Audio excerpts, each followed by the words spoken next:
محترم اوریدونکو، نن ستاسو مخې ته یو مسله وړاندې کول غواړم چې د دې مسلې په باره کې عبدالباسط پوښتنه کوي، یو کس معذوره ده، په ناسته لمونځ کوي او نور خلک ورپسې په ولاړه لمونځ کوي، نو آیا د مقتدیانو لمونځ کیږي او که نه؟ فقهای کرام د دې مسلې په باره کې فرمایي هو، د مقتدیانو لمونځ کیږي، خو که امام رکوع او سجده په اشارې سره کوله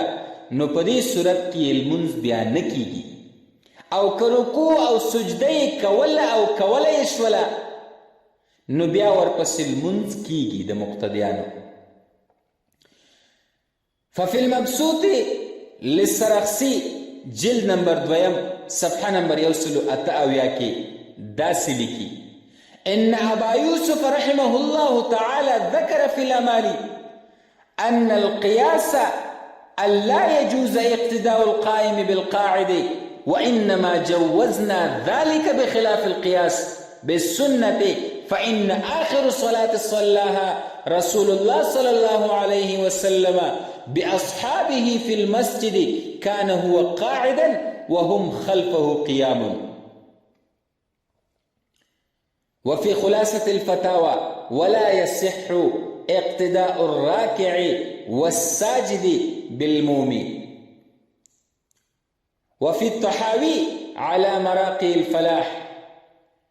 صفحة نمبر 295: وصح اقتداء قائم بقاعد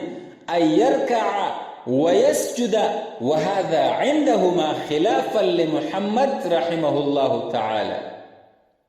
نو مسله واضحه شوله، کله چې یو کس معذوره و،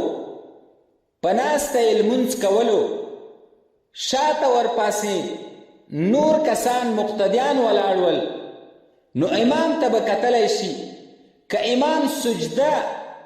او رکوع کولی شوله، قادر و ورباندې او په دغه لمانځه کې یې کوله هم،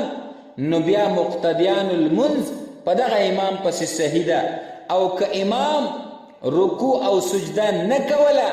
په اشارې یې کوله یا یې نه شوه کولی، نو بیا د مقتدیانو لمونځ ورپسې نه صحیح کیږي. والله اعلم بالصواب.